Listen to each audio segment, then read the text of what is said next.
नमस्ते दोस्तों, math GK GI channel में आप सभी का फिर से हार्दिक स्वागत है।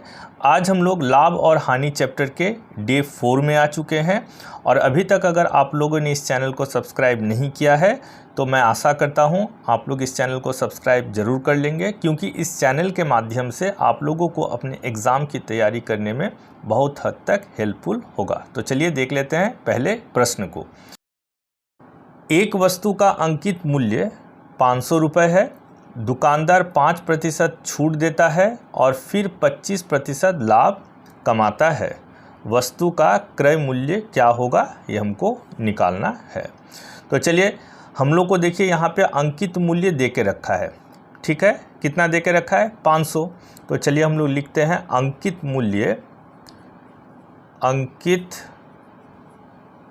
मूल्य ये 500 रुपये हमारा दे के रखा है।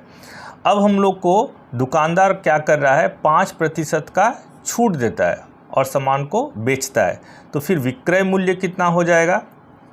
विक्रय मूल्य बराबर क्या होगा, इस अंकित मूल्य का 5% छूट, तो इसका मतलब दुकानदार को 95% ही मिलेगा। तो देखिए इसको हम लोग कैसे लिखते हैं, 100 में 5% का छूट मतलब घटाओ बटे 100। ठीक है, तो डायरेक्ट मेरा इससे विक्रय मूल्य निकल आएगा। तो 500 गुना 95 बटा 100, तो 100 और ये 5 बार में कटा, तो 5 गुना 95 बराबर हो जाएगा ये 475 रुपये। तो ये क्या निकला? ये निकला उस वस्तु का विक्रय मूल्य। तो अंकित मूल्य था 500 रुपये और विक्रय मूल्य आया 475 रुपये। अब बोल रहा है फिर भी वो 25% का लाभ कमाता है, तो फिर क्रय मूल्य निकाले। तो हम लोग अब देखिए क्रय मूल्य डायरेक्ट इसी से ही निकाल पाएंगे। क्या फॉर्मूला है देखिए, क्रय मूल्य बराबर क्या होता है, ये जो विक्रय मूल्य है, ये विक्रय मूल्य को लिखेंगे अंश में 475। और देखिए अब क्या है, यहाँ पे बोल रहा है जो 25% का वो लाभ कमाता है। तो जब लाभ कमाता है तब ये फॉर्मूला में आ जाएगा 100 प्लस लाभ प्रतिशत, मतलब 25% है, प्रतिशत लगा दिए। तो इससे मेरा डायरेक्ट क्या निकल आएगा, क्रय मूल्य ही निकल आएगा। तो चलिए कैलकुलेशन कर लेते हैं।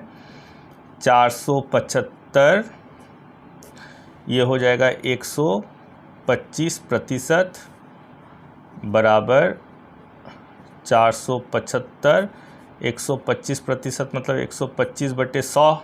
तो 100 मेरा रेसिप्रोकल होकर के अंश में आ जाएगा। अब काटा काटी कर लेते हैं। 5 ये 4 बार में जाएगा और ये 5 बार में जाएगा। इसको इससे काट लेते हैं, 9 और ये 5। तो आया कितना?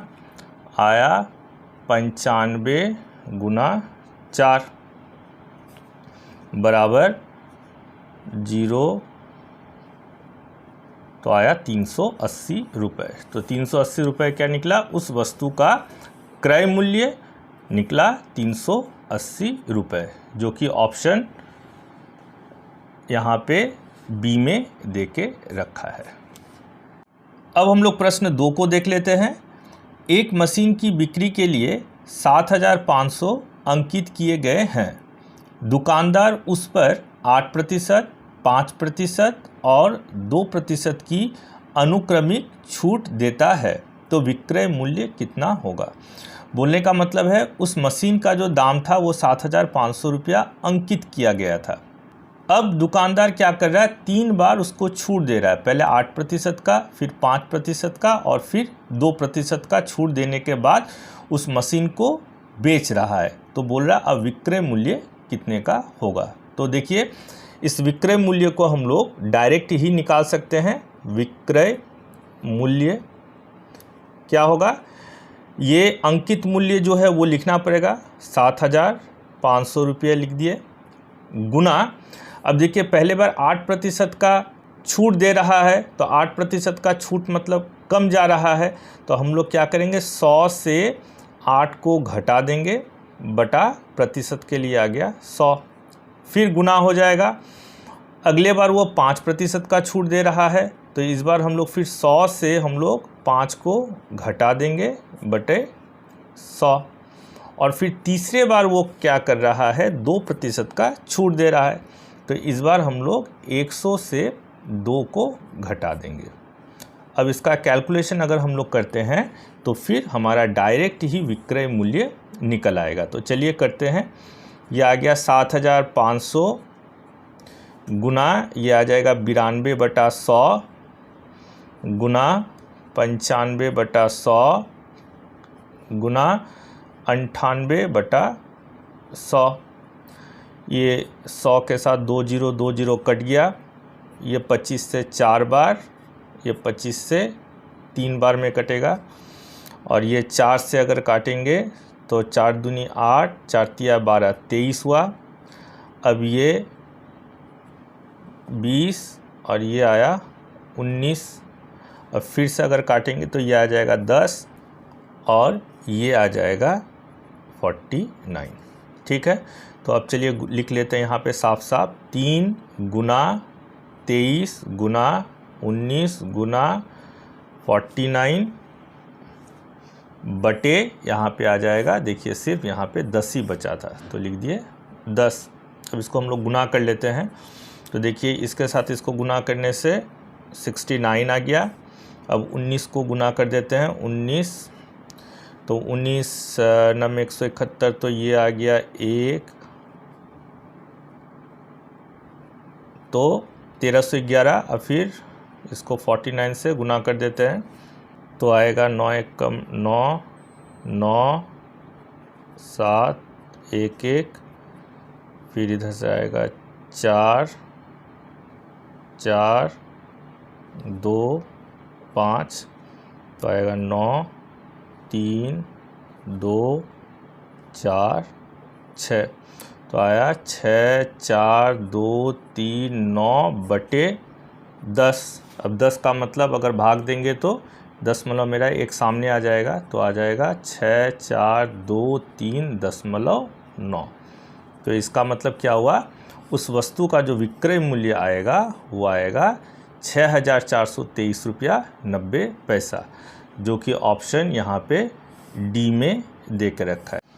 अब हम लोग आ जाते हैं प्रश्न 3 में। यदि 15 वस्तुओं का क्रय मूल्य 10 वस्तुओं के विक्रय मूल्य के बराबर है, ज्ञात कीजिए व्यक्ति को होने वाला लाभ प्रतिशत क्या होगा। तो बोल रहा है जो 15 वस्तुओं का जो क्रय मूल्य का जो खर्चा है वो 10 वस्तुओं के विक्रय मूल्य के बराबर है, तो हमको लाभ प्रतिशत निकालना है। तो देखिए इसको क्या करेंगे, हम लोग पहले मान लेते हैं जो एक वस्तु का जो क्रय मूल्य है वो x रुपये है। तो चलिए हम लोग मान लेते हैं, जो माना क्या, एक वस्तु का क्रय मूल्य कितना है, हम लोग मान लिए x रुपये से, तो फिर 15 वस्तुओं का क्रय मूल्य कितना हो जाएगा, 15 वस्तुओं का क्रय मूल्य हो जाएगा ज़्यादा, तो ये 15x के बराबर हो जाएगा। अब बोल रहा है देखिए 10 वस्तुओं का जो विक्रय मूल्य है वो फिर 15 वस्तुओं के क्रय मूल्य के बराबर है, तो इसका मतलब हम लोग इससे लिख क्या सकते हैं, जो 10 वस्तुओं का विक्रय मूल्य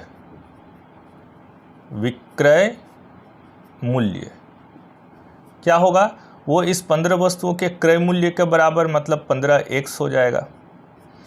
तो फिर एक वस्तु का विक्रय मूल्य कितना हो जाएगा, कम 15x बटे 10, काट लेते हैं, 5 तिया 15, 5 दूनी 10, तो क्या आया 3x/2। तो देखिए अब क्या है, यहाँ पे एक वस्तु का विक्रय मूल्य आया 3x/2, और हम लोग पहले ही मान लिए थे जो एक वस्तु का जो क्रय मूल्य है वो है x, तो कितने का लाभ हुआ, तो चलिए लाभ निकाल लेते हैं।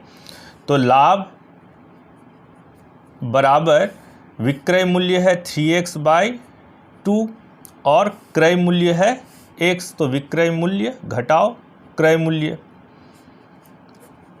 2, तो 2 आया 3x घटाओ ये 2x बराबर x/2। ये क्या निकला? ये निकला लाभ।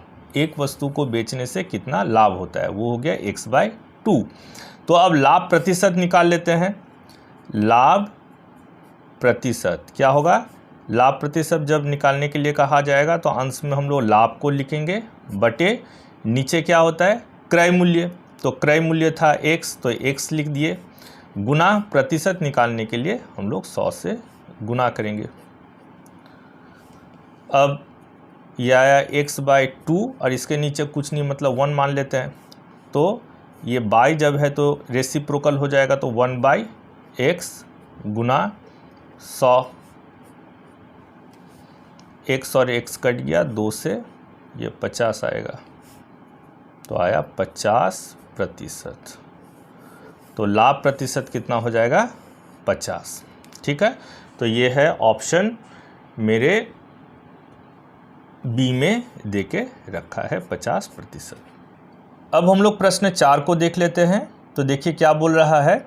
महेश 42 रुपये 50 पैसे के 5 सेव की दर पर 60 सेव बेच करके 20% लाभ कमाता है। सेव को किस लागत पर खरीदा है? तो बोलने का मतलब है महेश क्या कर रहा है, 5 सेव 42 रुपये 50 पैसे करके बेच रहा है, तो 60 सेव वो कितने रुपए में बेचेगा? पहले हम लोग ये निकाल लेते हैं 60 सेव का विक्रय मूल्य, और फिर जो विक्रय मूल्य आया उस पे वो 20% का वो लाभ कमाता है। तो फिर उस 60 सेव का क्रय मूल्य क्या था, ये हमको निकालने के लिए कहा गया है। तो चलिए हम लोग पहले निकाल लेते हैं इस 60 सेव का कुल विक्रय मूल्य कितना हुआ। तो चलिए लिखते हैं, जो 5 सेव का विक्रय मूल्य कितना दे के रखा है? 42 रुपये 50 पैसा। तो एक सेव का विक्रय मूल्य कितना होगा? कम होगा, मतलब 42 रुपये 50 पैसा और नीचे में ये आ जाएगा 5। अब हमको 60 सेव का निकालना है, तो इसलिए 60 सेव का विक्रय मूल्य क्या आएगा? तो 60 से गुना हो जाएगा क्योंकि ज़्यादा होगा, तो 60 गुना 42 रुपये 50 पैसा बटा 5, दशमलव उड़ा दिए तो नीचे आ गया 100। ये 1 0 कटा, ये 0 और ये 0 कटा, फिर 5 से हम लोग इसको काट देंगे, तो ये कितना आ जाएगा? 85 आ गया। तो आया 6 गुना 85, तो आया 510 रुपये। तो ये 510 रुपये क्या आया? ये 60 सेव का कुल विक्रय मूल्य आया 510 रुपये। अब देखिए क्या बोल रहा है, ये 510 रुपये में बेचने से उसको 20% का लाभ हो रहा है। तो फिर इस 60 सेव का कुल लागत मतलब क्रय मूल्य क्या है? तो देखिए क्रय मूल्य हम लोग डायरेक्ट फॉर्मूला निकाल सकते हैं। कैसे? देखिए क्रय मूल्य बराबर विक्रय मूल्य होगा बटे 100 प्लस लाभ प्रतिशत। तो लाभ प्रतिशत कितना दे के रखा है? 20, तो हम लोग यहाँ पे 20 बिठा देंगे।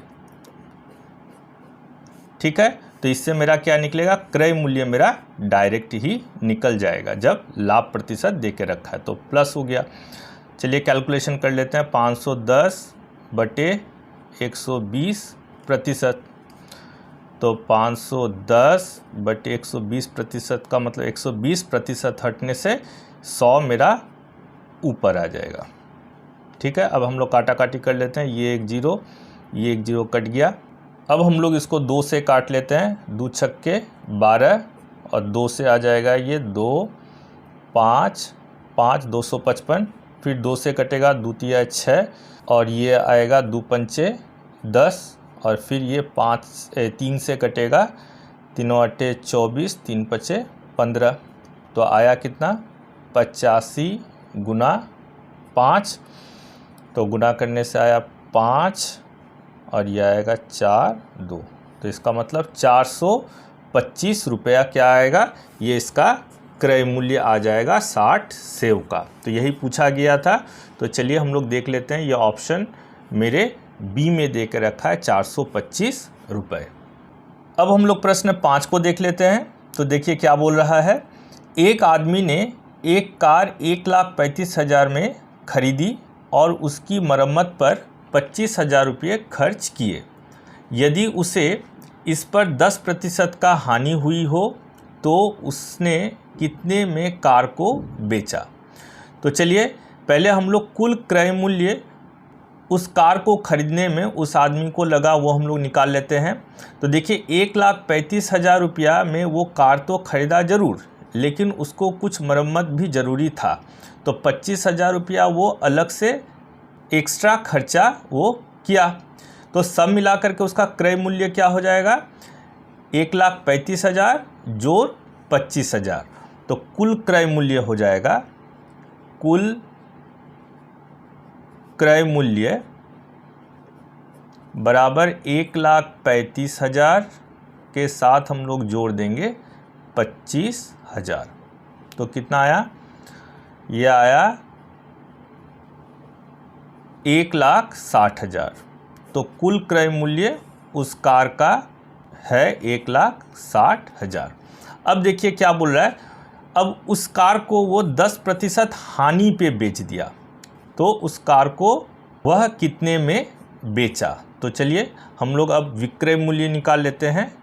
विक्रय मूल्य बराबर क्या होगा, ये क्रय मूल्य मतलब 1,60,000 गुना 10% हानि, हानि मतलब घटाओ 10, तो 100 के साथ घटाओ 10 और प्रतिशत के लिए नीचे 100 आ जाएगा।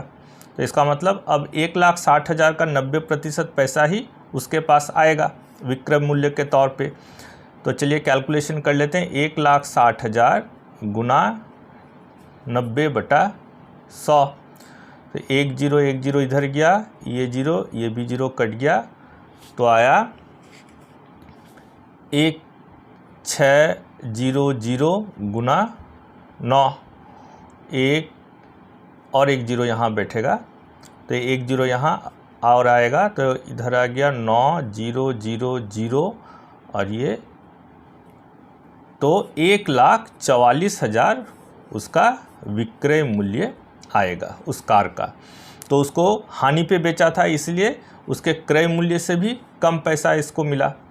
तो विक्रय मूल्य हो जाएगा 1,44,000, जो कि देके रखा है ऑप्शन बी में ये है। अब हम लोग आ जाते हैं प्रश्न 6 होमवर्क वाले प्रश्न में। तो चलिए देखते हैं क्या है।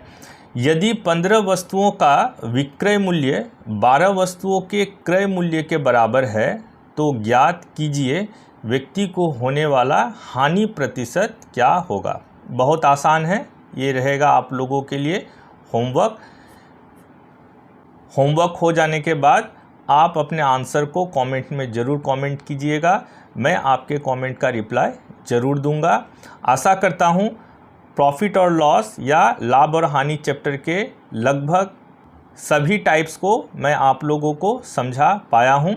इसके अलावे भी अगर कुछ टाइप रह गया होगा तो मैं एक दूसरे वीडियो में वो टाइप भी आप लोगों के लिए ज़रूर लाऊंगा। और अभी तक अगर आप लोग इस चैनल को सब्सक्राइब नहीं किए हैं तो कृपया इस चैनल को सब्सक्राइब ज़रूर कर लीजिएगा। अगर चैनल को अच्छा लगे तो लाइक भी कीजिएगा और अगर हो सके तो इस चैनल को शेयर भी ज़रूर कीजिएगा। धन्यवाद।